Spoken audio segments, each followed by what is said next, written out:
ones that didn't really matter that much. Mm-hmm. So I took them off.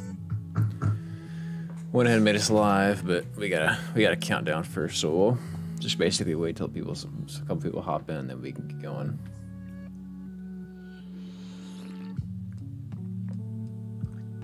Our typical didn't really matter that much.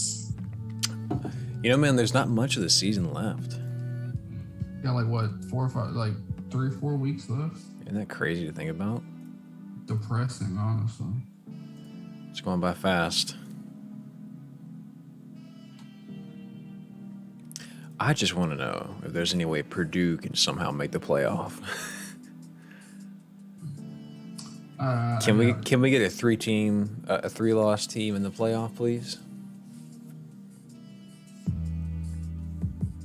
That would be absolutely wonderful.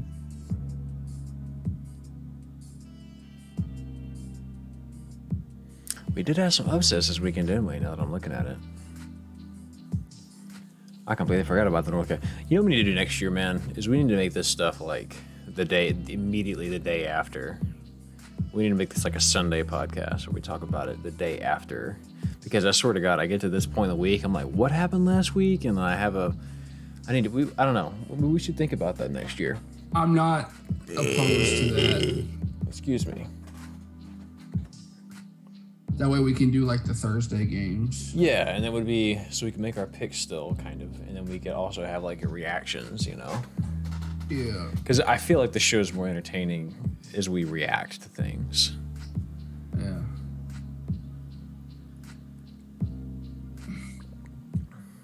What's Will say, Purdue? You know, away what? I don't know. Sometimes Will says things, and I'm like, what? I got a crazy stat to tell you about. Well, I can't wait to hear it.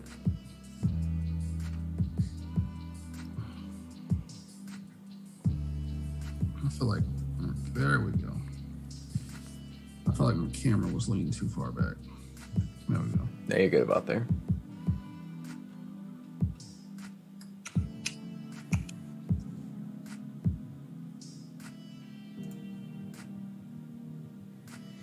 Bought some Magic cards today. What did you?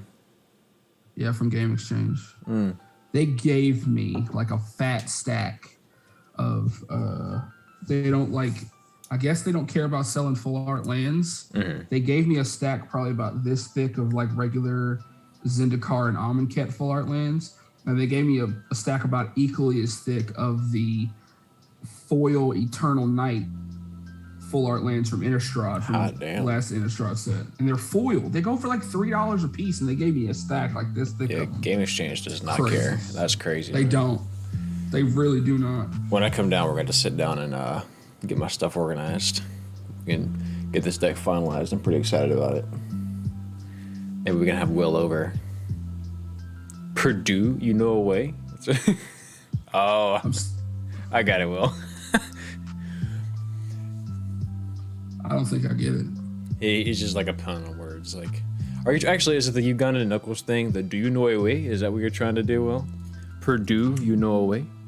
Brian says I'm here this time. What's up, Brian? What's going on, Brian? Not technically live yet. We're this is the before time. That's right. This is the dark hours where we're not performing yet. We never perform. Well, fuck it. We got 2 people. Let's start the show. To hell with this countdown. And I wouldn't need that. Hey, what's going on? Welcome, everybody, to the Game Day Breakfast podcast. It's your boy Daryl and your boy Spencer and your boy Will and your boy Brian and really whoever ends up being here. I'm in a weird mood tonight. I had like 20 M&Ms before this, peanut M&Ms, lots of milk. My stomach is in shambles. I shouldn't have done that, but I'm very happy. Good to see you, brother. How are you, Spencer? Good to see you, man. I'm good, man. I feel good today. I had an easy day at work. Got off about an hour and a half early. Just kind of chilling. Got a chance to get our notes good and everything. Make sure my microphone's good. Yeah, I'm chilling. Thinking about Magic. There's a pre-release going on tonight. Oh, really? Is there? Yeah, for Crimson Vow. They're bringing back some Innistrad stuff, aren't they? Yeah, it's Innistrad. There's been 2 sets on Innistrad. Last one was Midnight Hunt, which is based around werewolves, and this one's called Crimson Vow, based around vampires. Because Olivia Voldaren and Edgar Markov are getting married in the story. I see. Interesting. Olivia was like, "Screw you, Soren. I'm gonna marry your grandpa." Off camera, you're gonna have to catch me up on all the Magic lore because it's been a while. Brian says, when you guys talk about the Ducks, I got to tell you about the Coach Lake drama. If you guys haven't followed, is Buck Wild. I would love to know that. I also want to get your thoughts, Brian. I want to get your thoughts, man, on the whole controversy. This was like 2 weeks ago. I think you might have missed it, or you weren't on the show that particular week. But there was a week where Mario Cristobal like grabbed a dude's helmet and was like really in his face. I don't know if he grabbed his helmet, but he was like really onto something. He was like made like a freshman mistake. Yeah, or something right. And you know the announcers were like really getting on to him, like you got to embarrass a young man. What are your thoughts, man? Because everybody, and that's actually a good place to start. How do you feel, Spencer, about coaches getting very impassioned, let's say it, about a player making a mistake? I feel like I know where you're going with this line of questioning, and I'm here with you. Dude, I'm fine with it, to be honest with you. Where do you draw the line? Because for the most part, I'm fine with it, too. Rarely have I been like, that coach is being too hard. Where do you draw the line? Obviously, don't use any slurs. Don't say anything racist. Nothing derogatory. Nothing derogatory, and like don't try to degrade their character. Mm-hmm. Like just talk about what they're doing on the field. Yeah. And like, now granted, make them feel less of a person. Yes. Now granted, whenever we're watching on ESPN, like when the show showed, whenever we're watching the game, you can't hear what the coaches are saying. You can only kind of surmise based on their body language and everything. But I mean, man, that's if you've been in a locker room, if you've played football, if you understand what it is to be on the sidelines during those intense games, man, it just gets that way. You never want to see a coach attack somebody, but like I feel like a shove or like a come back here and grab a face mask and stare, like that was how many times I got my face mask grabbed just to like for the coach to get my attention. That was so common. It's so normal. Yeah. I'm totally fine with it. But like you say, it just can't be like a derogatory statement, Mm-mm. And different players are going to take different types of criticism different ways. Exactly. Like, some players want to be yelled. Like some players take criticism by being yelled at. Others don't appreciate that. And I think if you're a coach, you have to be able to adapt to. Yeah. And I think that goes for whether you're a coach, a teacher, any type of instructor, right? You're going to have to understand how the person you're trying to teach is going to react. Brian says the player took the yelling well and was just like, yes, sir. And I think he was a little aggro, but I think the player knew how dumb he did dumb shit. On the flip side, though, Coach Lake, this is the other guy. Coach Lake clocked the player in his head and shoved him in, is now suspended for the game. Cristobal just you can't be doing that. Mm-hmm. Yeah, see, it's again. I think when it becomes an attack, right? When it becomes something that was like physically going to harm them, because you're not going to hurt anybody by shoving them. You're not going to hurt them by like grabbing them on the face mask and saying like, hey, listen up. Like that's common, but yeah, you can't go out of your way to like harm someone. I don't care how fired up you get. What was that legendary Ohio State? Was it Woody Hayes? I think his last game at Ohio State, they were playing against Clemson in a bowl game, and he threw a punch at a player. Yeah, did he have his helmet on whenever that happened? I think so. Because well, first of all, that's dumb as hell, right? Because I swear to God, I saw, I can't remember. In fact, it might have been Ohio State, but it was some coach and player, and the coach is really getting into it. All the players are like standing around, and you've seen that, right? Where like there's a coach or a player in the middle of a huddle, and he's kind of hyping everybody up. He's getting everybody excited. But for some reason, in this particular moment, this coach was like headbutting dudes, and he's a coach. Yeah. He didn't have a helmet. Have you seen that clip where he's just like headbutting dudes that had their helmet on? I don't remember if it was Ohio State, but I've seen LSU's strength coach do that. He headbutted, and he like drew blood on his forehead. He was like bleeding shit out of it. And I was like, what are you doing? Also, it's so hilarious to me when I see wide receivers and DBs getting in fights and throwing punches at somebody wearing a helmet. Sir, you literally get paid millions of dollars to use your hands. Yes. You are a wide receiver. Why are you throwing a punch 100%. At another person wearing a helmet? It's amazing what your emotions will do to you, right? I mean, just to like, be in the state of mind to where you just don't care, right? I tell you what I really appreciated one time. I think this was like the Bears and the Saints game last year, or one of the game last year. There was some kind of altercation. Something happened at some point where somebody jokingly pulled like a mouthpiece out. Mm-hmm. And then on like a couple plays later, one dude just got really tilted, pulled the mouthpiece out, slapped him, and then they got in a big fight. I forgot who it was. Maybe somebody in chat will remember that. I think I sent you that clip at one point. But yeah, it just pulls the mouthpiece out, throws it on the ground, slaps the shit out of them, and then they have a big thing. I'm fine with pulling them out. Now that's creative right there. You remember when Aqib Talib ripped Michael Crabtree's chain off?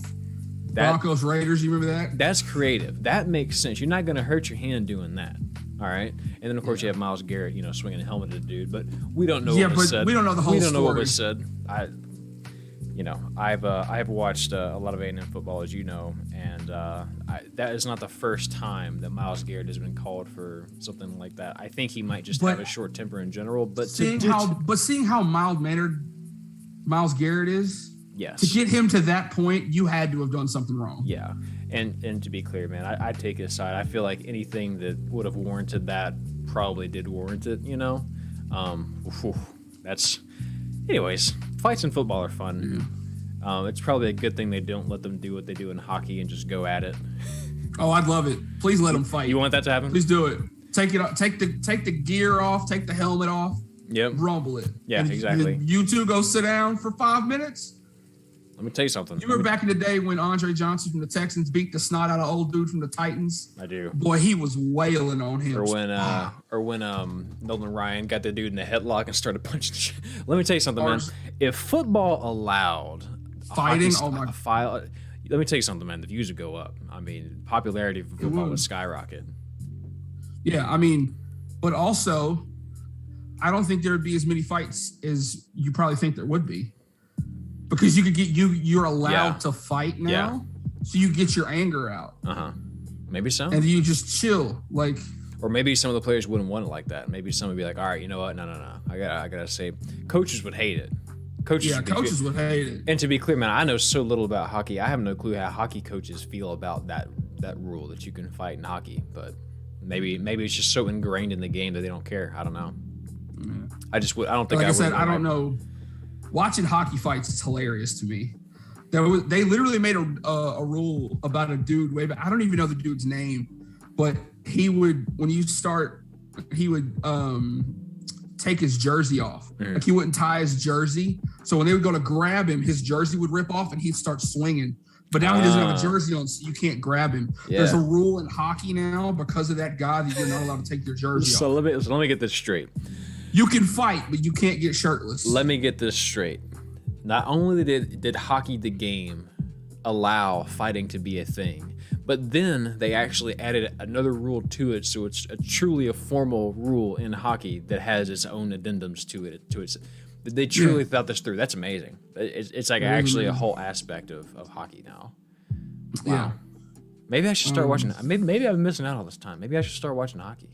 I did watch one hockey game one time just because it was LeGarrette Blount, what Brian's talking about right now. Yeah. When he punched old dude from Boise State. Mm-hmm. It was crazy because that didn't even lead to a fight. He just socked him right in the face and they all just stood.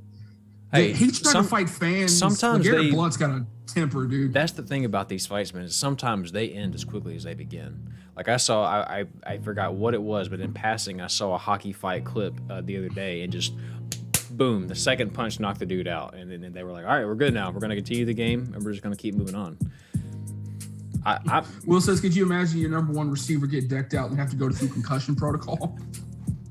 Look, that's what I'm saying, man. If I'm a coach, I don't want that. If you got DBs hitting that hard with a fist. If I'm a coach, I don't want this, man. If I'm a coach, I want him on my defense for a reason. Yeah. Yeah, Will, you bring up a good point. Yeah, don't fight in football. No, maybe not. Fight in hockey, but... Speaking of that, have you ever seen, go look up Dallas Clark's fingers for me. All right. I think I can make that request happen.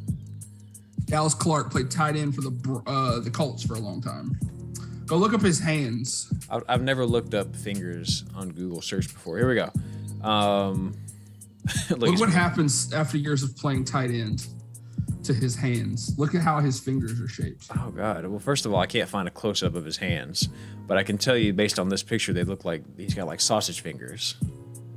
Yeah, and they're like pointed in all different directions. Bunch of fractures over the years. Can't find. I mean, I'm seeing enough to where I kind of get the gist. They're very messed up. He's probably he's got big hands, first of all, just to begin with it all. Yeah, he played tight end. He was really good. Let me tell you, that's exactly. So you see a similar thing I learned this because I was a big into rock climbing in the past year. I haven't been in a while. But I was into rock climbing for a while, and that's exactly what happens in rock climbing. Your fingers like swell up. You get like banana fingers, because all that strength and all the constant wear and tear on the little ligaments in your fingers literally get stronger because you're holding all that body weight in there. But not the same thing as him, because for him it was just more wear and tear of like constantly catching the ball, blocking, jam. And Peyton Manning was throwing him the ball, so you got to catch it. Dart, yeah, and they're all darts, so he's so, man, it's crazy the amount of wear and tear that you take during high intensity things for your fingers specifically. But I'm sure he did have some like straight up sausage fingers by the time that was all said and done. Yeah, it's crazy. Like if you ever get a up close picture, his stuff is crazy looking. Yeah, so let's talk about Purdue. I was about to say, can we talk about Purdue now? I've been waiting all day to talk about Purdue. Twice this year, as an unranked team, they beat a top 5 team. They beat number 2 Iowa, and they beat number 3 Michigan State. And this week they play against number 5 Ohio. It's number 4 Ohio State. So they have a chance of taking on number 2, number 3, and number 4 in the same season. Dog. Giant killers. The spoiler. That was the nickname they gave to the Purdue spoiler makers. Brian says, I'm about to clock in, but I'd love to hear your thoughts on the lake drama, so I'll just give you the juicy details, and you can scroll over to it later when you're talking about ducks. Might be lurking. All right, man, yeah, for sure. Give us the details, because I'd love to know more about this. Yeah. Anyway, or like someone called them the chaos conductors, because, they have trained iconography. Let me give you a stat. All right, let's hear that about stat. Purdue. Since 2004, Ohio State has only lost 18 Big Ten regular season games. 18. 4 of them are to Purdue.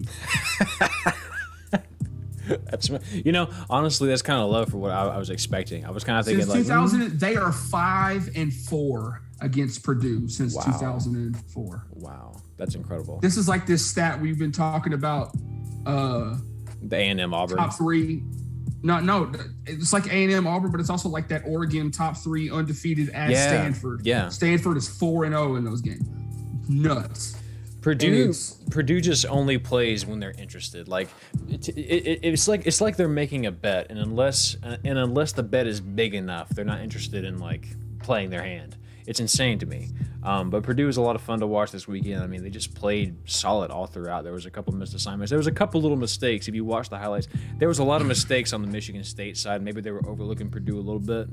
But you can almost see this one coming. Sure, of course. Yeah, because again, when you look at last week, man, Michigan State had just come off a big win against a big rival. And let's look at the facts. They were down 2 touchdowns that game. Not only were they down 2, they were down 16 points. They're down 4 crosses of the end zone, and somehow they were able to pull it out. Honestly, I think 7 or 8 times out of 10, Michigan wins that game. I think Michigan's a better team. Which may be why they're ranked 1 spot higher than Michigan State right now, which is anarchy to me. The freaking committee's on their BS right now. But you look at their losses. Who did Michigan lose to? They lost to a really good Michigan State team. Who did Michigan State lose to? They lost to unranked Purdue. So like this Purdue team's really good, but it's weird that they lost to Minnesota and Wisconsin. No, Purdue? Yeah. They lost to somebody else too, because they're 3-loss right now. I don't know who their 3 losses was, but I don't know who. But opportunistic, right? It was early mistakes that Michigan just couldn't recover from. And it was big plays like the future play of the week, which by the way, I'm gonna go ahead and show everybody real quick. You've seen this play, by the way. This is that reverse flea flicker screen to the tight end. You get it out there, and really here's what makes this play work, right? Let's just do I gotta talk about another screenplay when you get done with this. Yeah, let's just do a head count. We have the entire offensive line, as well as your runner, against 1 guy here and maybe 1 or 2 guys down the field. 97 and 99 are already out of the equation on this play. This right here tells me touchdown. Simple math tells you here, if not touchdown, they're going to get a gigantic chunk of yards. But here it is. I'll go ahead and rewind it again just so we can see a nice little, from beginning to end here. Hands it off again, flea flicker all the way to the back, tosses it out, pick that up, and that's an offensive line, 1 guy against not very many guys, and he cuts it back, and all of a sudden, all the momentum's going the other way. That's an easy score. Maybe number 3 gets away with a little bit of a hold there, but we take those, and that's easy money. Then they go up 2 scores, and of course, Michigan State can't do anything else after that. Man, this Purdue team just is lightning in the bottle. The team, and it was so fun to watch. Yeah, Kirk Herbstreit was talking about on game day. They were like, he was like, Michigan State's going to come out confident. I think they're going to be fired up. And he was like, everyone's been talking about Purdue upset Michigan State. They're going to come out and they're going to win. And he was like, and then Purdue got him by 11 points. Like, yeah, 11 is convincingly, right? They throw that word around. Yeah. I was convincing. So, they got another big test this weekend. Yes, they do. And we'll talk about that in a few minutes. A bit. Brian, I wanted to get caught up on Brian's comment about Coach Lake at Oregon. So he says, so a week before, let me just read this very narratively. So about a week before the game, Lake was asked to do about the UO and the Washington rivalry and responded with, we tend to have rivalries with academically prowess schools like USC and Notre Dame. UO president shoots back with, I have a lot of respect for the University of Washington and their former coach, Chris Peterson. I look forward to you guys playing us next weekend. So during the game, Lakes hits and pushes his own player, gets suspended for the game. He also gets booed by Husky fans for punting on 4th and 10 with 2 minutes left in the game, and botches the snap to get a safety limit. UWO coordinator also gets fired, and after the game, Cristobal says we really showed our prowess in that game. Haha. Wow, that's a lot. Wait, so yeah, that's wild. I want to make sure I got this straight. So you, President Coach Lake coaches for Washington, right? Is what I'm hearing. Yes. We tend to have rivalries with academical prowess schools like USC and Notre Dame. What's he trying to say about Oregon? Was it President shoots back with, I have a lot of respect for the University of Washington. Yeah, so they basically, so Oregon's president was very professional about it. Yikes. Yeah. You shouldn't have been talking shit. That's what that really boils down to. You should have been talking shit. Oh man, watches the staff to get the Well, I mean that's how it goes, right? Like that's all fun and games when you know you can back it up. But Washington has not been extraordinary. Washington got their one win against Oregon in 2016, and they hadn't won against Oregon since the 90s. Right. So like, exactly. I mean it's they played well enough to be up for a little bit during that. I remember we and you were playing Smash, and I messaged you, or I was telling you, I was like, hey man, like, look, Washington's up right now. What the hell's going on? And all of a sudden, here comes Oregon rushing back. Boy, I can't. Academic prowess. Should have been talking shit. Should have been talking shit, man. That's. But I know he played a big game of fuck around and find out. He found out. Brian, I know how you feel. Big A&M fan, of course, and so it's nice to see Texas just being like 4-5 right now, right, just off the cusp of announcing they're going to the SEC. So I understand how it feels to just love watching the other team just completely drown in misery. Mm-hmm. Team from the South, pretty much. I love that. I enjoyed that game. Who does Oregon play this week? Now I'm curious. I haven't looked Washington at the games. State. Okay, so they should win that because Washington State's they're pretty bad this year, aren't they? Yeah. Am I imagining things? What? They don't have Mike Leach anymore, so they're not putting up like 600 passing yards a game. Of course. How did you, Spencer? How did you feel about the Tigers this weekend? You think I was convinced. I thought they might have actually pulled it out. I think we could have won that game. We maybe should have won that game, but we shit the bed on the last 3 drives where we got the ball 3 times and didn't score any points. And there was a time we could have kicked our field goal, and we should have, and it would have been 20-17. Mm-hmm. But I thought this game was going to be over like at the end of the first quarter. Well, I thought we were going to get our shit pushed in. And you got to give credit to the Tiger defense because I mean they held Bama to 20. They did their job. If you hold Bama to this game proved even whenever A&M whenever A&M beat them this year, they couldn't hold them to 20. The LSU did a great job, and they did it in Tuscaloosa. This LSU team is good. We just got a bunch of injuries and a bunch of opt-outs, and we just lost our coach. So like, I don't know if Max Johnson is the answer anymore. I like Max Johnson, but I think we need to get Garrett Nussmeier in the mix.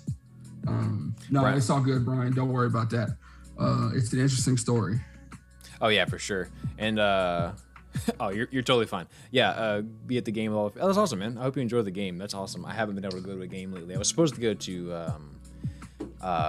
U of H game, but that did not work out for me. So, but Houston's good. They should be in the top 25, and they're not. Houston. I'm still shocked that they were able to win that SMU game.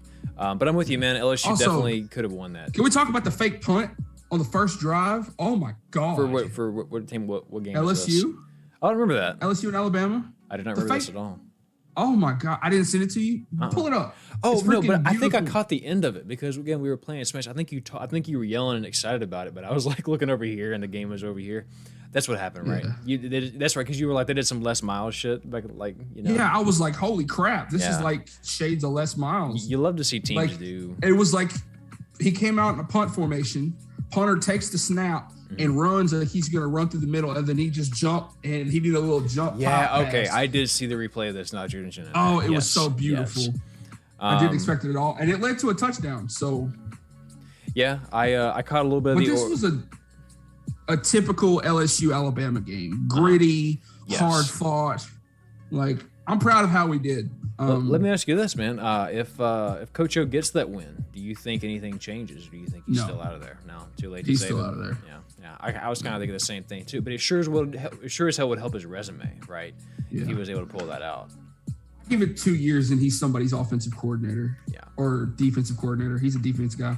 I give it 2 years. He's somebody's defensive coordinator, which is going to be great because Coach O needs to be coaching. If you could, for somebody's football. if you team. could, yeah, I totally agree. He's a great personality. He's a great coach as far as that goes. But let me ask you this, man. As a Tigers fan, as an LSU fan, obviously the talent is still there. Who do you see if you could pick anybody in the nation to be the next coach for LSU? Who would you pick, man? I'm curious. Nick Saban. No, I'm kidding. Could you imagine? Oh my God, the world would melt down. Leave. You're at LSU. You win a national championship. You leave. You go to the Dolphins, and you suck it up in the NFL. And then you go on a big dynasty run with Alabama. You leave Alabama. You go back to LSU. Hey, you know Could who I'm imagine the thinking? shitstorm? You know who I'm thinking is going to be the coach for him? Mel Tucker. Urban Meyer. No, please no. He's going to For go. the love of God, please let him take the USC job. He's gonna go. No, he's gonna do the exact same thing Saban did. He's gonna do what he did in college. Go to the NFL, suck it up, check mark. We got that. Look, he just came off a win. He's feeling good. He beat the Bills. the Bills this weekend. He's Josh feeling Allen. good. Josh Allen beat the shit out of Josh Allen. Josh Allen beat the shit out of himself.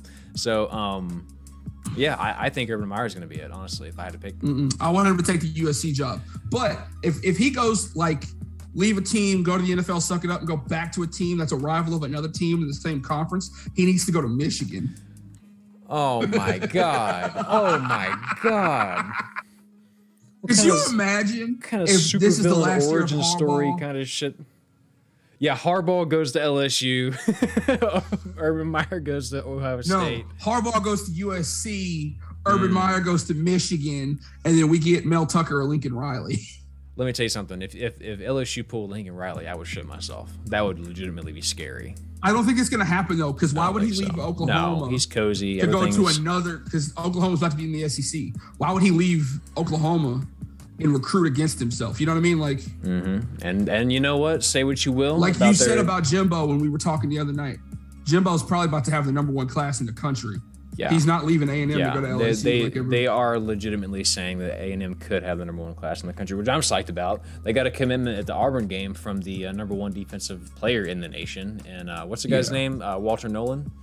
Son of a gun's good. I mean, I don't know if you've seen his tape. He's a monster. I mean, you want to sit here and say he's the next Myles Garrett, but like that really is what this kid could be. I mean, he is unbelievable. There's nothing wrong inherently with Urban Meyer. I just don't want him. Yeah, nothing's wrong necessarily with Urban Meyer. I'm still a little salty at the decisions that made him leave Ohio State, but I mean, it is what it is. Time has passed. You know, forgive him for He left that. Florida. He missed Tim Tebow so bad his chest started hurting. Oh, Tebow. But yeah, I mean, there was a couple almost upset this weekend. You know, we had Ohio State, Nebraska. I picked Nebraska, by the way. I was so ready to come on here. They were in that game. I knew they were, and they were at home. They were in Lincoln. I said, and Scott Frost just got renewed. They were in it. I was watching it. Look, apparently these little 3 and 4 point losses, and of course the Ohio State, it was closer than the score shows. These little close losses are enough for Nebraska to go, you know what? We believe in Scott Frost. We believe in his system. And I understand it. Again, he's gotten off to slow starts. That's been the problem. But he's doing enough to be in these games. I didn't see the Oregon State game at all. Oregon State, I didn't either. What happened? Who they play? Brian, you're our Pac-12 guy. Yeah, so they're for real, man. Trying to find. I can't even find it on the scoreboard. Big. But obviously we're big SEC people down here. Yes, that was a big almost upset, and then North Carolina did take down Wake Forest, much to your disdain. 24 points in the fourth quarter. Tell me Sam Howell is not big boy quarterback material, man. This guy's something special. And then they almost came back on Pitt last night. So yeah, I wanted Wake Forest to stay undefeated. It's probably gonna be them and NC State and them. It's either them and NC State or them and Pitt in the ACC championship. Oh my God! Yes, I saw that, Brian. Okay. Yeah. Because it was Colorado. Yeah. Oh God, so. How do you? That's pain. That has to hurt. Yeah. And then Arkansas beat Mississippi State because we don't know what Mississippi State wants to be this year. Yeah, we appreciate that. We needed Mississippi State to lose one more game because A&M technically still is in the hunt for winning the West. We need Auburn to win the Iron Bowl. We need Auburn to win the Iron Bowl, and we need Arkansas to put a rabbit out of their ass and beat Alabama. I'd take it. And then Auburn to win the Iron Bowl. Right. Alabama has to lose one, and then A&M has to win out. Then A&M has the tiebreaker over Bama. They would win the West. Then they would play against Georgia.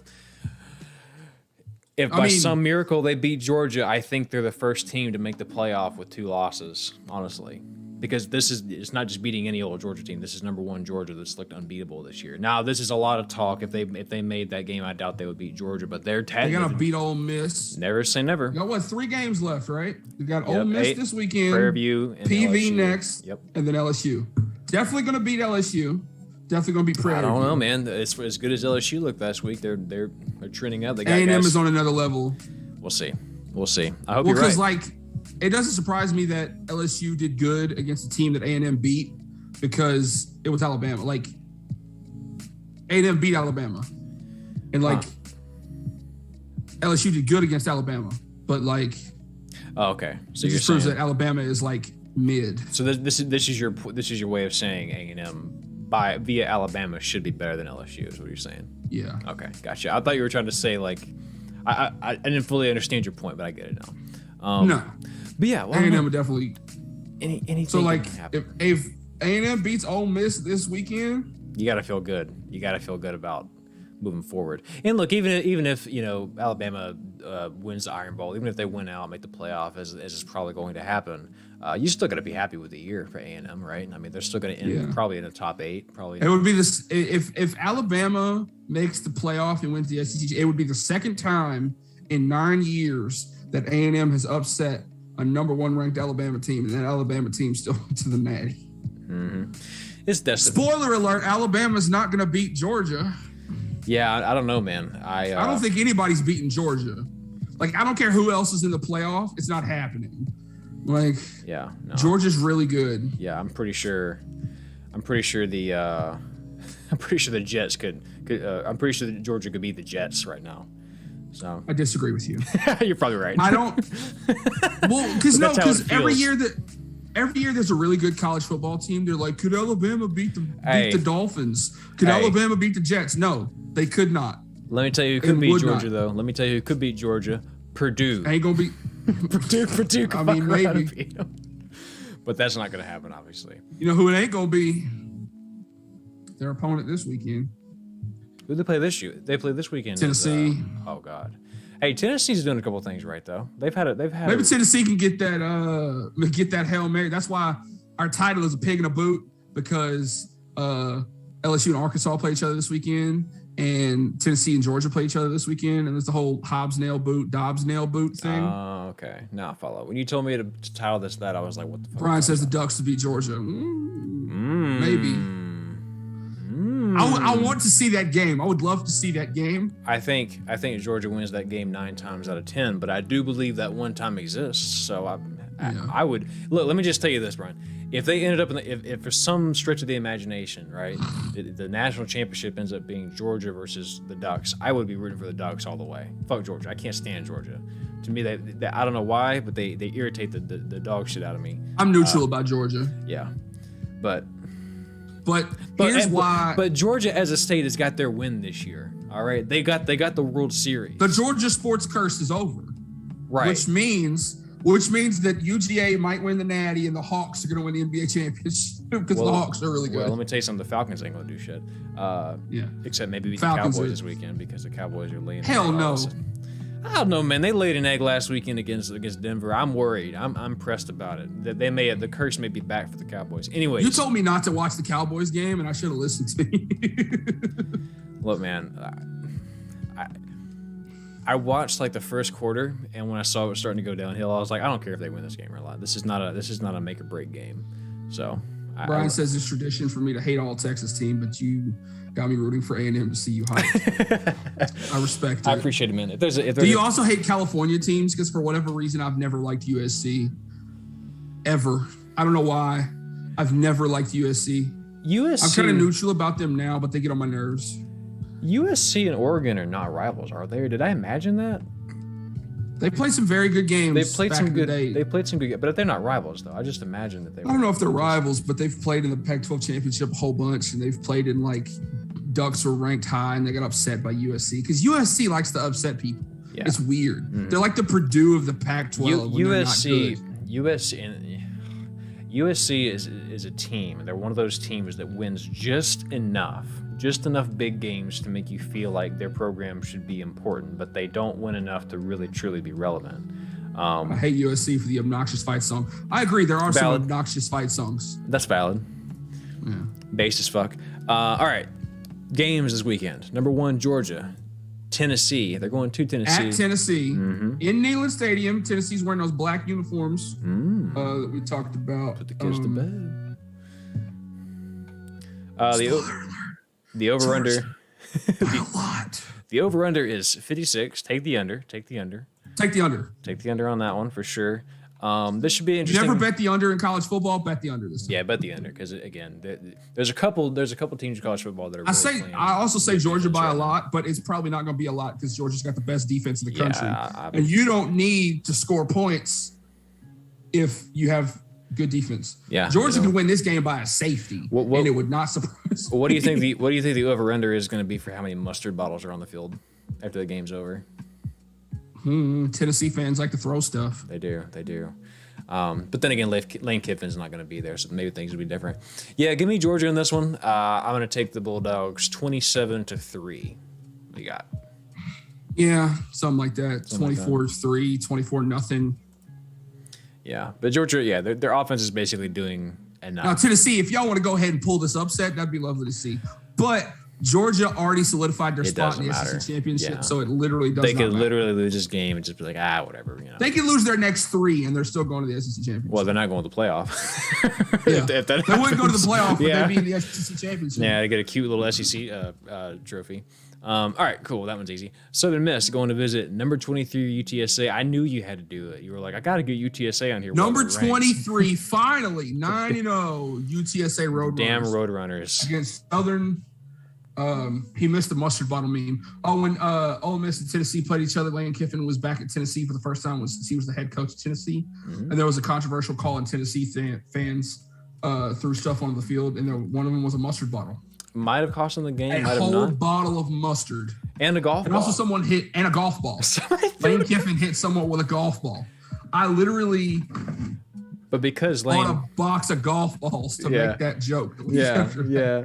No, and then and then Lane Kiffin shot popcorn out of his pockets, out of his sleeves, so that he could make the golf ball land softer because he's the popcorn man now. Lane Kiffin loves popcorn. What do you think the odds are that the 1-8 Southern Miss Golden Eagles are going to upset UTSA at home? Ain't gonna happen. No. UTSA's at home, Alamo Dome. Yep, Let's get it, Roadrunners. Shout out to our boy Sippy Sports Show. He hasn't hopped in a minute, but he hopped in that one time. He is a big Southern Miss fan. I see all his content all the time. No wonder he hadn't been here, man. They're 0-5 in the conference, 1-8. Oh man, no wonder he's been off the grid. Well, no, he still posts content. He goes to games. He's okay. Brian says a whole new meaning to give it some mustard. I say that a lot when I'm going to throw stuff. I'll be like, oh, he put a little bit of mustard on that one. Yeah. I don't know where that originated from. I've heard that for years. I don't know. Yeah, give me the Roadrunners 56-0. I think they shut by them. a bunch, yeah. Southern Miss is bad. Yeah, have you ever heard the term in baseball called can of corn? He'll pop up ball in a can of corn and I'll just catch it. It's like his easy routine. I know you say that. Yes, I have. You know where that comes from? Way back in the day in grocery stores, they would have to put stuff way up on the shelves, and they would have to use a stick to knock it down. And so they'd announce what they were getting, and they'd say can of corn, and they'd catch it. So that's beautiful. Can of corn. Why do you know these things? Because they were talking about it. I guess so. Well, all right. Okay, we got Michigan going to visit Penn State. Number 6, Michigan going sneakily good Penn State team. I don't think this team is bad. They just got unlucky. Again, I haven't been watching much of Penn State or Michigan. I think Michigan's good. This might be the year they get over the Ohio State hump. Give me Michigan. Penn State, even though it's going to be at Penn State. Penn State might be the best 3-loss team that's not named Purdue. I like these guys, of course. They look good in their win against Auburn early in the year. They look good in their win against Wisconsin. This is a confusing team for me because you look at their losses, right? Illinois was the weird one, but then again, I've told you Illinois is kind of a sleeper. Ohio State, you understand that loss. Iowa's not as good as we thought they were, but at the time there was a number 3 Iowa playing out of their minds, and they only lost by 3 anyway. So this is a Nittany Lions team that is much better than their record. Give me the Wolverines here. But it certainly will be a close one. I think it's going to go down to the fourth quarter. I'm going to take the Wolverines. 17-13. It's going to be extremely. It's going to be very low scoring, but I think a late touchdown is going to put Michigan up. Again, I think this is even after the Michigan loss, which I think was an anomaly, or the Michigan State loss. I think that was an anomaly. I think this is still the year they beat Ohio State, and Jim Harbaugh is a hero all throughout the state of Michigan. But yeah, give me the Wolverines in a very close one. Yeah, I agree with you. What's that song Ohio State sings? They're like, I don't give a damn about the whole state of Michigan. That's a song? I didn't even realize it was a song. Yeah, it's like a song they sing. I had no clue. Do you know about the golden pants tradition at Michigan? Hold on a minute. Is it? No, it's at Ohio State. You want to run that by me again? The what? The golden pants. When Ohio State beats Michigan, their players get a little medallion of, like on a necklace, of some gold pants. Because Michigan wears yellow pants. So there's these little gold pants, like on a necklace. It's the funniest thing in the world to me. I love it. Wow. I had no clue that was a thing. It's the epitome of Big Ten pettiness. Now I got to look this up. Golden pants. It's supposed to be like this secretive thing, but like it's not really a secret. Wow. Oh my! It does. First of all, it doesn't look like pants. It looks like I don't even know what it looks like. It looks like fingers. It looks like a hand. I see it now though. Huh. Yeah. This is really a thing. Okay. Well, I agree. I love the pettiness. I think it's when Ohio State beats Michigan, they get those pants. I don't know if they still do it, but they used to do it. Gotcha. All right. Well, I'm with that. And if just popped up for me, 4 pairs of pants means you beat Michigan 4 times when you were in college. God, I get it now. Oh, that's so cool. I kind of like that actually. Yeah. Originally, I was like, excuse me, but I'm with that. That's kind of like, nice. Have you seen how, like during Michigan Ohio State week, like businesses that have an M in their name in Ohio, they'll like turn their neon off. Yeah. They'll like mess their neon up so the M's are It's on. the funniest thing. It's so in the petty. world. That's so petty. I love it though. So much. I love it. Yeah. I do. It's like how A&M, they don't. There's no UT. It's a lowercase TU because they're Texas University. just disrespecting every I heard way somebody possible. calling the University of Austin the other day. And I thought that I love that. Oh, I like the meme you sent me earlier with the UTSA Roadrunners, and it was like, look at me, I am the University of Texas now. NC State going to visit number 12 Wake Forest. Should be a really good little game here. 16 versus 12, man. Quietly number 16 NC State. We haven't really been talking about them much. No, you never do. Even when NC State's good, no one talks about them because they're freaking NC State. Which is like, NC State's never bad. No, they always have like a decent team. Mm-hmm. And so it's like, but I sometimes I feel like that's the exact spot you want to be in college football. You want to be good, but no one's talking about you. You want to be in the mix, right? You want to keep, because the hype gets to your players, man. Players on social media, they see that, they see the expectations, their heads get big. You got to tune all that out and just go play football, man. Wake Forest coming off the first loss of the season in North Carolina this past Saturday. 58-55. Can we talk about that final score? Jesus Christ. Mm-hmm. Yeah, definitely bet. If you look at that, bet the over in that one, bet the under in this one because North Carolina State plays good defense. They do. Only allowing 16 points a game right now, playing very, very good defense. And as much as I wanted Wake Forest to stay undefeated, I think they're about to take their second loss. I think really, I think NC State wins this one, even though they're going to be on the road in what's Wake Forest Stadium? Trust Field and Winston-Salem. Winston-Salem, North Carolina. Mm-hmm. Yeah, because I know I think NC State plays at Carter Finley Stadium. I think that's their stadium. I think so too. But yeah, give me the Wolf Pack. All right, I'll take that. 31-27. Damn. Okay. I like the score. Honestly, I think it's going to be a 20-something to 30-something affair. But give me the Demon Deacons at home on a big rebound. I think they still got a lot to play for, man. They win this game against a ranked opponent, they could find themselves right back in the top 10. Still looking at a really, really good season. Hopefully they don't keep skidding, but to your point, they definitely could. But I think that they're going to be fine. I think their offense has too much fireworks. You saw they were to put, 50-something, 55 against North Carolina. In a loss. Yeah, they just gotta remember to finish the game. But give me the Demon Deacons in a close one, 30-something, 25, 20-something. Yeah, something along those lines. Number 19, Purdue. Going Purdue or Purdon't. Going to visit Ohio State. The Buckeyes in Ohio State. Yeah, I have some thoughts about this game. Mm-hmm. Obviously, everyone's looking at Purdue. Can they do it again? Right. Can Purdue upset a top 5 team again? I think this Purdue team is good. When they're on, they're on. Obviously, they have kind of some ugly losses on their schedule. Mm-hmm. But when they're good, they're good. They're on. And Ohio State is Ohio State. They've got that one loss to Oregon. And C.J. Stroud has really turned it on, throwing to Chris Olave. Let the record show Purdue's defense playing about as good as Ohio State's defense right now. Both teams, actually Purdue's allowing 18 points a game. Ohio State's allowing 19 points a game. The real difference is the offensive firepower. Ohio State is able to do a lot more right now on the offensive side of the ball. Brian says, put me down for Purdue. Okay. He says Purdue, not Purdon't. So here's the thing. Okay. Right. Here's the thing. The past 2 upsets that Purdue got, no one saw coming. Mm-hmm. No one saw the Iowa upset coming, not beating in number 2 at the time, Iowa, 24-7 or 20-7, whatever the final score was. Right. Some people kind of thought maybe they could get one over on Michigan State, and they ended up beating by 11. Right. Everyone is looking at this game saying, "Can Purdue do it again?" Mm-hmm. I would love it if they did it again. But I don't think they're going to, because everyone's going to be looking at this game. They're not an unranked team anymore. They're ranked number 19. Everyone's looking at this game. Can Purdue do it again? They're going to be in Ohio State at the Horseshoe. I think this game is going to be a good game, but give me the Buckeyes. Even though, they've been playing close, they just played a close game against Nebraska. Mm-hmm. I think this game is close. Give me the Buckeyes. I'm cheering for Purdue. I want to let that be known, but I think Buckeyes win.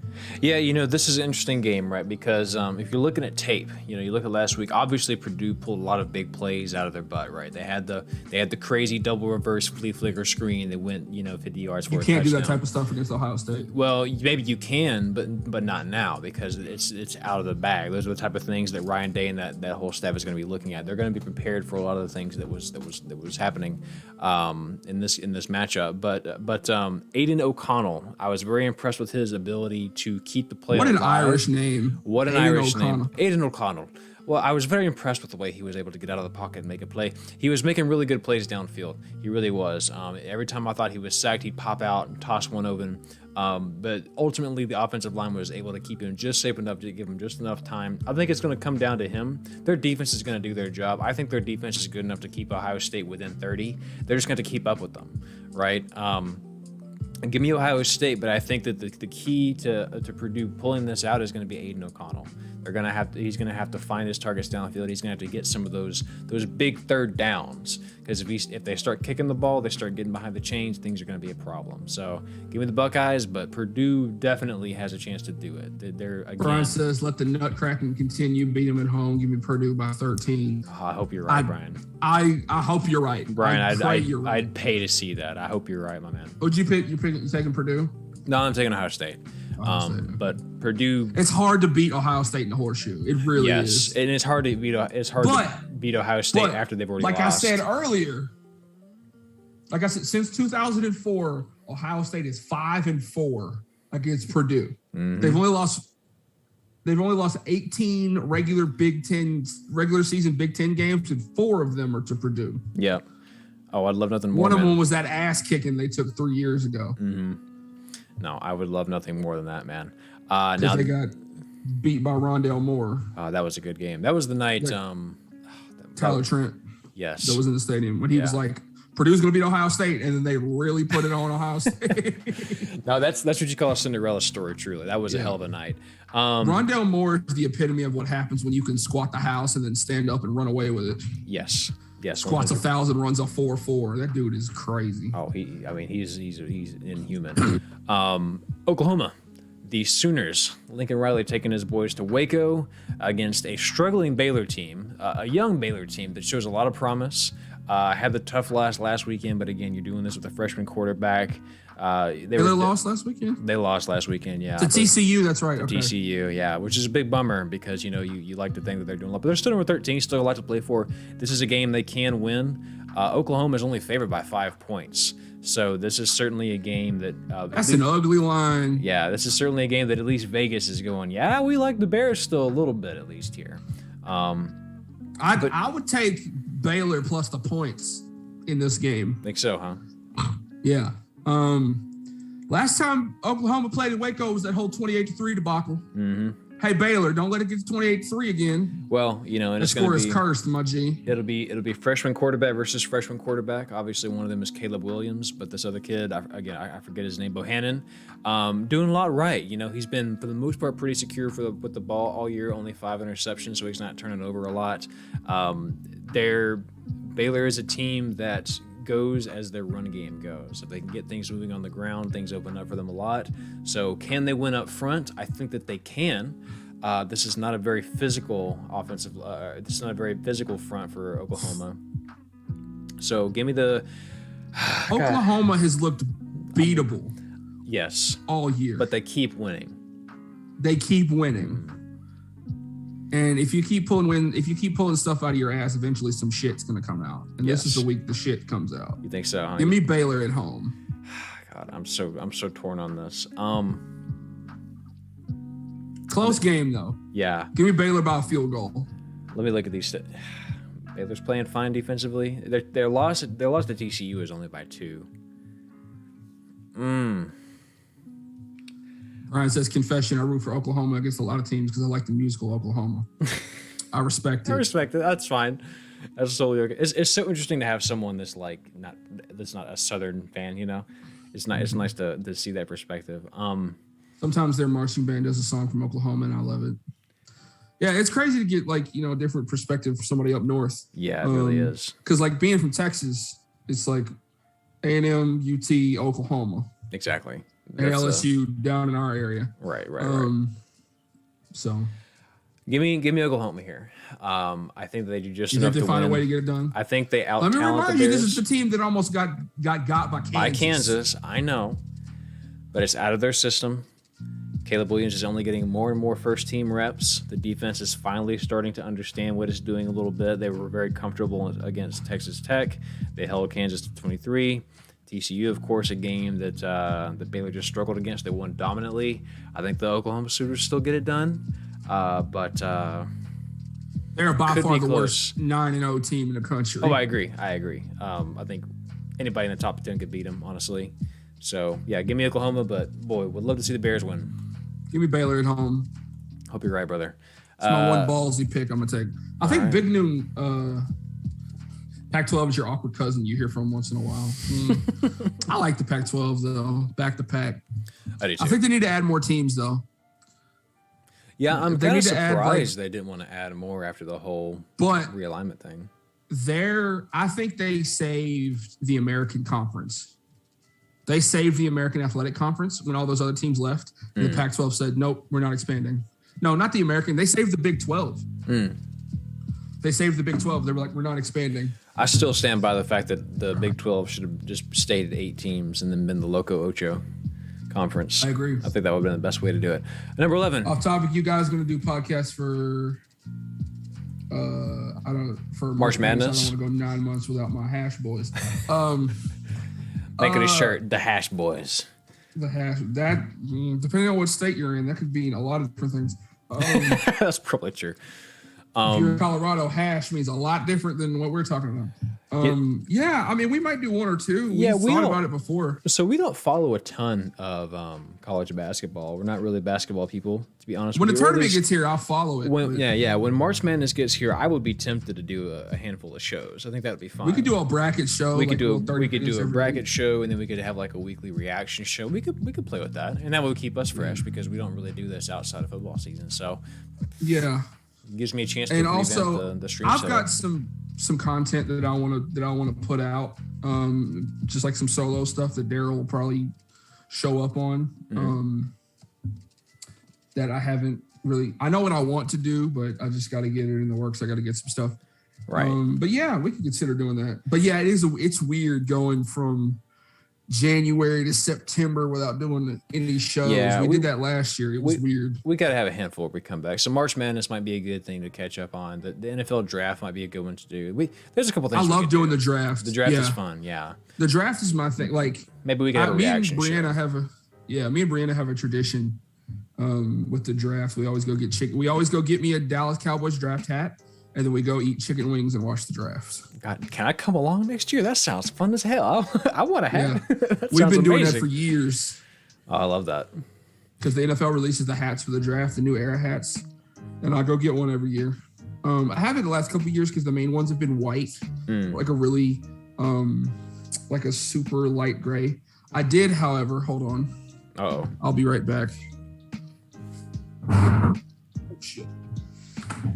While that goes on, I'll go ahead and get the next game pulled up. A&M visiting Ole Miss. The Rebels, they got a night game. That's going to be Danger House. I'm a little worried about that one. Got that hat? Oh, he can't even hear me yet. Marshalls came through in the clutch. Ooh. And I got one from I like this that. is one of the previous year's draft hats. It just says Dallas on the side. And this is made of like rubber. Oh, I like that. And I've got the exact same one, except the brim is blue and this is a lighter shade of gray and this is blue and gray.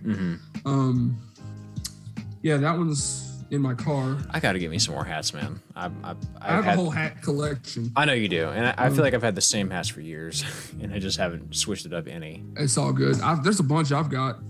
But yeah, I've started to, with these new era fitteds, I used to say I wear 75/8s, and I still do. I'll try them on, but now I go. Yeah, that's exactly what I wear. 7/5/8. I got this fat ass. Oh, head. I go for 3/4 now because I want it to be comfortable. Yeah. Yeah, I fear that. So yeah, but yeah. A&M, Aggies going to visit the Rebels. It's going to be a night game in Oxford. You know, College game day is in town. It's a tough. At the Grove. Tough to win a night game in Oxford, unless you're Alabama. Tough environment. Unless you're Alabama, yeah. Tough environment there. Yeah, obviously cheering for the Aggies. Ole Miss coming off this. Didn't they lost to Auburn? They lost to Auburn. Then I think they had a bye week. Is that what they did? No, they played Liberty. They played Liberty. And honestly, the Liberty game, to your credit, you called this. You said that Liberty would hold them close. Sneaky game. Liberty was going to keep it close. There was a bunch of people before the season picked Liberty to win that game. Mm-hmm. And I was like, I don't know if I'd go that far, but Liberty's got probably Bryce is going to get Spencer content. Good. Liberty was scoreless in the first half, and they came out in the second half and scored 14. Ole Miss only scored 3 in the second half, so it was kind of a tale of two halves. If they could have had anything going in the first quarter, in the first half, it would have been a whole different ball game. But of course, it was not enough to keep up. But yeah, Ole Miss. Matt Corral's hurt right now, if I'm not mistaken. I mean, he's still able to play, but he's a little banged up, a little bruised up. So I don't think he's been the full Matt Corral that we saw against Arkansas and we saw against Tennessee. So we'll see. I think he got that injury in the Tennessee game. I think so too. Yeah. So we'll see. We're going to see what Matt Corral we get. You know, obviously he's been extremely good all year, but defensively A&M has been playing very well. We saw obviously what Auburn's defense looked like against A&M. Auburn's defense is probably pretty good, and of course you look at that how they played against Ole Miss. We were able to keep Ole Miss at 20. I would imagine that this game is going to look extremely similar to the Auburn and Ole Miss game because A&M and Auburn were pretty neck and neck as far as both sides of the ball went. Mm-hmm. So I would love it if A&M won this game, 31-20, just like Auburn did. But I'm not so sure. It's a completely different. It's a completely different atmosphere. Things are different. A&M's trending up. Who knows what's going to happen, man? But who you got? Because I'm torn. Quick aside, Mr. Go ahead. When you mentioned the NFL draft, what are your NFL? The Cowboys. For both of us. Yep. And I know a lot of people are like, oh, Cowboys fans are this, that, and the other. I've always been a fan. Well, guess what? Do you think Cowboys fans are petty? We are. we're not afraid to. But also, my number one team is always my fantasy team. I would almost rather my fantasy team win than the Cowboys sometimes because the Cowboys give me hope and it makes me sick. Fantasy. I'd never have to play fantasy again. If you told me I could never play fantasy again for the rest of my life, but the Cowboys won 10 Super Bowls in a row, I would take that shit. Oh yeah, no. I mean, well, first of all, that's ridiculous. I would quit forever for one. Honestly, I would just love to see it in my lifetime. Because the last time I had one, I was 2 the last time. 95. I was born in 90. I wasn't even 2 yet. Oh, it was in the 90s. What did I think it was the 80s? Crazy. I would just like to be. I would like to not be in diapers. I would like for it to be released on Blu-ray instead of VHS. You know what I'm saying? Mm-hmm. Anyways. I want to buy a t-shirt that says Dallas Cowboys Super Bowl champions 2020 whatever. Yeah, exactly. Something more modern day. But there was a dude on TikTok. He's a Braves fan. And he was showing all the Braves gear he won. I was like, if my Cowboys ever win the Super Bowl, I'm going to go broke. Oh, yeah. Just buy all the things. Yeah. So... Anyway, back to A&M and Ole Miss. We skipped a game on the list, but anyway. Did we? Yeah, LSU and Arkansas. Oh, shoot. Let's go do that real quick. LSU and Arkansas. Yeah, Arkansas. You taking Arkansas, really? I mean, it's going to be in Death Valley battle for the Golden Boot rivalry game. Sneaky good rivalry. Like, I would probably put this maybe top 7 rivalries in a while. Like, you look at how they trade off games every now and then. Yeah, I just think Arkansas is playing better than LSU right now. Arkansas is taking a couple. They lost to Mississippi State. They beat Mississippi State. They beat Mississippi State, yeah. No, they're scrappy. Sam Pittman, of course, wants to finish this year out strong. I mean, that's the thing about college football is even if even the things are going to shit, you want to continue to prove that your program is competent, right? You want to be able to prove that your team is able to do things, that your program is working. So for recruiting purposes, of course, you want to keep winning, right? Because you want to prove that you have something to offer. So of course, there's a lot of incentive left. Beating LSU at Death Valley would be huge. I like the Razorbacks in this one too. Give me Arkansas, but again, don't be surprised, man. After that loss last week, one or two things is going to happen. They're going to skid and just completely LSU will just be off the grid because the loss was too devastating. I don't think LSU makes a bowl game. I think we're gonna Because what are we right now? 4 and 5. 4-5, and then their next games are going to be. Let's find out. They're not beating A&M. They got 3 games left, and one's against A&M. It's not gonna happen. Arkansas, UL, Monroe, and A&M. So I mean, you look at that schedule. Let's assume they lose to Arkansas and A&M. You're going to 5 and 7. 7. Which I think you got to be 6 and 6 to be bowl eligible. Yeah. Yeah. You got to get 6 wins to be bowl eligible. They may actually miss a bowl this year, which would be kind of crazy to think about. Now, sometimes 5 and 7 teams do get invited to bowl games, but I doubt. Yeah. LSU has to win 2 more games to get, and they're definitely going to win one of them. But I just don't think they're going to do it against Arkansas. And to be clear, I think that they could beat Arkansas. I think that they have enough talent. Obviously, I think that they're physical enough. We saw against Alabama that they were definitely physical enough to play 4 quarters against a very, very tough team. So it wouldn't surprise me in the slightest if somehow they were able to pull this game out. But I do think Arkansas is going to be the better team, and I think they get a big win on the road. With LSU, I'm just ready to get to the next season, so we can get potentially, because Derek Stingley's going to the draft, but potentially get Elias Ricks and Kayshon Boutte back. Yeah, and maybe get Garrett Nussmeier playing some snaps, and Howard Walker is going to be here next year, and we got a couple of good O lineman commits that are coming in next year, and DeColdest Crawford. So the coldest to ever do it. Will says I'm a Ravens fan, but I do appreciate and enjoy other players. Will makes a good point. I'm a fan. I'm a Cowboys fan, but of course I'm also just in general a fan of certain players, right? Yeah. And see, Daryl, I think I've noticed a difference between me and you when it comes to college football and the NFL. Well, let's hear it. When it comes to the NFL, you just take the NFL how it comes. You don't get too up or down about the NFL. No. You can just take the NFL the way it comes. The stakes are lower. And that's how I am about college football. I can just kind of take college football the way it is, the way it comes, the way it happens to me. Yeah. But I get really hyped up about the NFL, specifically the Cowboys. Yeah. And then you get really worked up over A&M. And I get it. So, I mean, again, the NFL for me is a crapshoot every year. And the reason for this is because it truly is coaching. You're a Cowboys fan. Well, of course, there's that, and so I'm used to that. But I mean, it's also coaching. But again, it's that negative feedback loop. Your team does terrible, don't worry about it. They're going to get even better players for playing so bad, this year. Except unless your name's the Jets. Unless you're the Jets, in which case it's a dumpster fire. And one day Gary Vaynerchuk will buy the whole organization, and things will change. I just have a feeling that's going to happen. Here's what I think: there should be some kind of penalty on the Jets.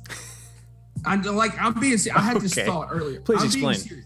The NFL should penalize the Jets in some kind of, not like take players away, none of that, but maybe financially, because you are a member of this league and it is up to you to put out a product that people want to watch. Yes. And you keep getting these high draft picks and doing nothing with them. Zach Wilson already looks like a bust simply because he went to your organization. Yeah. And yes, I know the Browns used to be that way, and the Browns have turned it around, and they're decent now. Yeah, you got to look at you look at organizations like the Jets and the Lions, and you're like, what? Like, there's got to be some kind of repercussions for being this bad for this long. You can mention Jacksonville in that equation too. It's been a while since Jacksonville has had really anything. I mean, they were in the AFC Championship like 4 years ago. That's true. That's true. But it's like, at some point you have to crawl your way out, Yeah. Have the Lions tried starting actual lions? That might help. Why are they called the Lions? They're not even vicious. No, I'm with you, man. But to your point, like, that's why I don't really stress about the NFL, because whatever's going to happen in the NFL is going to happen. There's always going to be new exciting players that are going to come in. But college football is a little bit different, because if your team does terribly, your recruits go out the window. The reason that Alabama is constantly dominant is because they have proved that they have a program that is going to produce NFL caliber talent. So if you're a great player, it's obvious where you should go to college, right? The better you do, the better players you get. The better you do this year, the better you're going to do next year. And that is usually the case. And of course, there are exceptions. Sometimes you just have a shitty coaching staff, but assuming you get a good coaching staff and you start getting recruits in, it's hard to stop a dynasty in college football. Unlike it's hard to stop a dynasty in the NFL, because in the NFL, things change. People get hurt. You have to replace positions. You have to pay people. it's a constant shifting sand in the NFL to where every year it truly feels fresh. Given any year, there's never really a favorite to go back and win the Super Bowl. Who was it this year? Yeah. Tampa Bay, and they're just in the mix, right? Yeah. Yeah. Before we get to our next game, Will says being the Jets is a penalty. It's a penalty.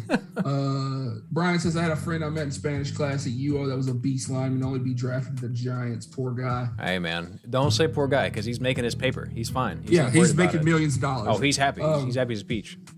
Anyway, so put your tinfoil hat on.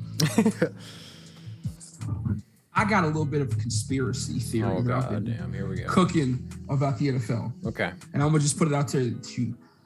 I do not think it is a coincidence that a team called the Patriots started their dynasty of winning multiple Super Bowls after 9/11.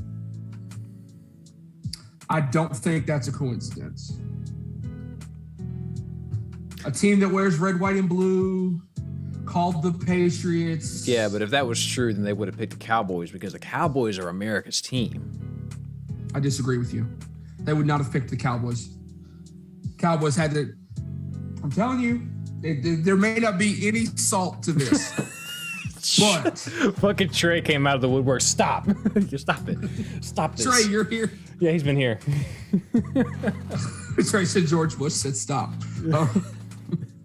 Spencer, don't do this. Don't go on record doing this to yourself. This is very unbecoming of you. You ought to be ashamed to think of a conspiracy theory on this level. I have no other thoughts beyond that. I have no proof. But if the one day they came out and they said that they rigged that Super Bowl against the Rams so the Patriots would win, and then they stepped back. Hey, I'm just saying. Well, let me tell you something, man. Let me tell you something. I don't know about that, but I will tell you one thing. I just threw my whole theory out the window. Oh, you just tell you why? You just developed your own theory. Because if that would have happened, the Yankees would have won the World Series that year, and they didn't. It was the Diamondbacks. So you're gonna come back next week. I was thinking about it. They knew I would think that, so that's why they had the Diamondbacks win. At least my conspiracy theories are nothing that actually matters in the grand scope of the universe. Yeah, exactly. Yeah, I'm fine with that. I'm fine with being at least sounding like a nutcase about stuff that doesn't matter. At least you're not convincing. At least you're not trying to convince me that the government controls the weather or some shit. You know? No.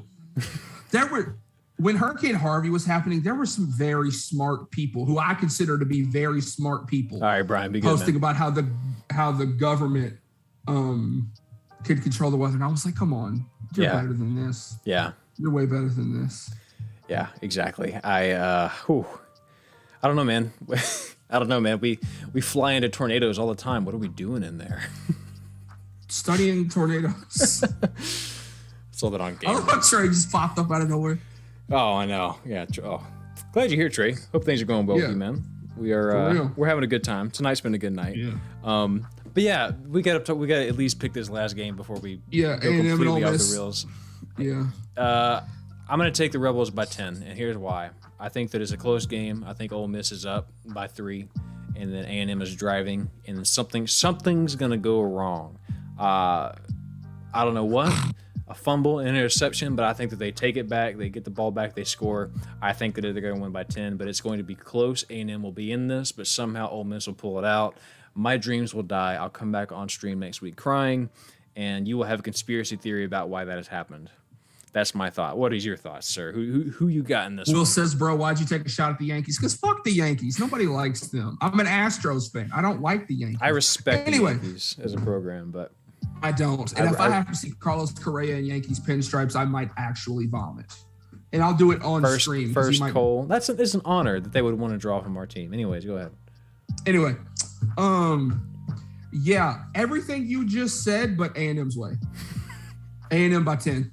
All right, cool. I'll take it. I hope you're right. And I tell you what, the Grove is a good place to go tailgating. It's going to be a raucous environment at Ole Miss. Oh, yeah. I've been high on this Ole Miss team since last year, watching their offense. Well, with John Rice Plumlee, and he plays wide receiver now. Yeah, when you think about it, and correct me if I'm wrong here, but when you think about it, this might be the first true hostile environment that A&M has been on, at least in the SEC on the road this year. The only other time that comes to mind was the Colorado game, and that was the weird anomaly game where it was kind of like it was in Haynes King went down. Haynes King went down. They were in Denver, and so they were playing at Mile High Stadium. So that was the only other time that it was truly a hostile environment. They've had a lot of home games. They were home for Alabama. They were home for Auburn. They played Arkansas, of course, at a neutral site in Jerry World. But this is the first true, and of course Mizzou. You can't really. Mizzou is a pushover. They washed Mizzou as they should have. But this is the first time you're going to play a team that's truly very good on a hostile road environment in the SEC. So I'm worried about that. That's my biggest thing. I think if this is home, I take A&M. But with it being on the road like this, with everything on the line, with the expectations being what they are, I'm worried, man. I am worried. I think it's going to be a very good game. Let me tell you why A&M wins. Okay. Because they're not in the top 10. They're number 11. If you're in the top 10, you're not safe this year. Yeah. Number 11, I'm riding with you. Yeah. I think A&M can win as long as they stop the run. Because I started to say John Resch Plumlee. Matt Corral is very good. He is very good on the ground and through the air.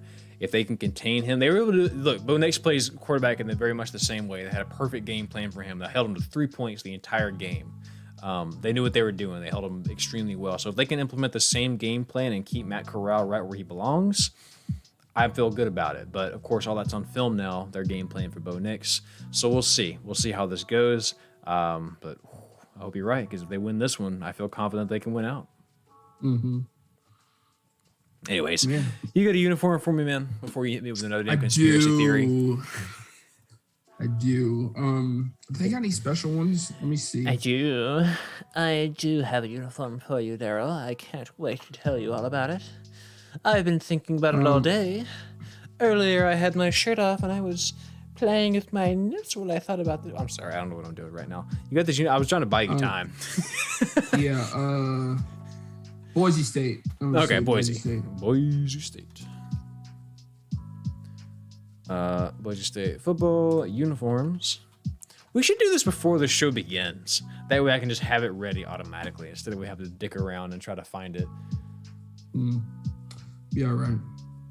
We should have it ready before the show begins. But uniforms 2021. Let me go to their Twitter. Just this week. Go on Uniswag. Uniswag? Okay. Yeah, Instagram or Twitter. I'm just going to spend like 20 minutes finding this. Where is that, man? Where's it at? Here we go. Uniswag. UNC, Texas, Utah. Boise State. Here we go. Is this what I'm looking for? There's nothing clickable here. Failed me, Spencer. They're just wearing their all black uniforms. Okay, I found it. No, this is the 2019 link. God damn it. Here we go. Now I found it. Now I found it. Maybe. Perhaps. Boise State. Can I find it? Maybe. Yes. This ain't it. This is not all black. Are you sure it's all black? This is nice. October 28th. This is a couple weeks ago. This is a nice uniform. I can't find this, Spencer. Yeah. Anyway, they're wearing their all black. Cool. They're the Broncos. Oh, here it is. Okay, this is 7 hours ago. Found it. Yes. Okay. Bet. I do. So you can say they've got the horses in the black. I do. I know you've made that joke before, but it hit like new. Anyways, this is the uniform. Looks very nice. I love the blue in the helmet. It doesn't look like he's going to catch this ball. Like the gloves, like the stripies here. It's just a nice helmet overall. Clean. Very clean, yes. Still salty about that loss Boise State had against Oklahoma State earlier in the year. Yeah, what can you do? Yeah. Trey, do you have a quiz for me? That's how it is, man. So much of this is just so ad lib, right? Like, oh, I gotta buy time now. for my next trick. Okay. Oh God, here we go. No, I'm kidding. I was like, oh God, he's got another thing. Oh my God, what a night it's been. No. Well, yeah, we've been on for a while, Daryl. We probably should call it a night. This is a good show, though. I had fun. Yeah. Next week, I'm going to tell you about why you shouldn't eat turkey before you play football. Next week, I'm going to tell you why I don't play football and why I'll eat as much turkey as I goddamn well please. That's Do my you thoughts. actually know why, though? Tryptophan? There's a lot tryptophan. Yeah, exactly. makes you sleepy. That was my guess. There's literally coaches that were like, you are not allowed to eat turkey. Back when I played football, before. Back when I played football, the number one thing I remember hearing around the locker room was like, dog, if you take a shit before practice or before a game, you're going to ball out. Just because you drop that weight, you feel refreshed. And I remember I did take a dump one time before practice, but I was like, I had like stomach issues. I had like diarrhea or something. And so I didn't play better. I just felt sickly the whole time. So I had one experience with that and I botched it. So that was a real shame. They also did what was it, Mythbusters? No, they did sports science. There was this myth that you're not supposed to have sex before you play a sport because it makes you perform worse. I have heard that. They had a female professional athlete. I don't know what she did. I think she was like a kickboxer or something. Had her go home and have sex with her husband and come back, and they tested her stuff, and she actually got better. Huh. I wonder if it's different for male and female because they didn't test male versus female. They just tested her stuff. Because with males, right, you have one setting. I don't know. God. Welcome to the football and sex podcast. Welcome to the orgasm podcast. But with guys, like, what happens? You nut, then you move on. With girls, there's like different levels. There's different types of orgasms, and there's some that are deeper and stuff. So like, I would be interested to know. We have to. There's multiple variables here. With a guy, there's says, am I not supposed to slap it before I grapple? And on that note, we must call it a day. So, we'll be back next week, next Friday. We'll be back talking with some more games. Sorry, I love how you popped up. Yeah, man, we needed that energy tonight. I am intrigued by this March Madness thing, so maybe we will contemplate doing that when the time comes. I need a piece of equipment, and then I'll start recording stuff. Yeah, for sure. Get on that, man. So, well, guys, thank you so much for joining us. As always, we are very glad you were here. Brian, Will, Trey, always a pleasure. Welcome glad to back have you. to the. Thank you for watching the Waffle House Conspiracy Theory Sex Football Podcast. Everything we want it to be. If you're watching the replay of this, the Okra, they are 5-5 on a 3-game win streak. They won last week 24-21. They played their last game of the season against the University of West Georgia. Let's go. Let's go, boy. Oh, go Okra. I hope they pull it out, man. I would love to see them finish above 500. So, anyways, well, guys, if you're watching the replay of this, thank you for watching. Like the video, share the video, subscribe, do all those good things, and we will see you next week. Trace says, I realized not the okra. Not the, what did he say? He said, I realized my cooking was too quiet and I found my missing piece. Well, here we are. We're very glad to have provided that for you, man. Yes, the okra. Always the okra. Always the okra. Always the okra. On that note, we'll be out of here. Take care, guys. I'm going to show up our first show next season wearing that fucking costume. And I'm gonna show up every week wearing that costume. Trey's going to shit a brick. He sees me wearing that. Hell yeah. All right. That'll be good. Until next Friday.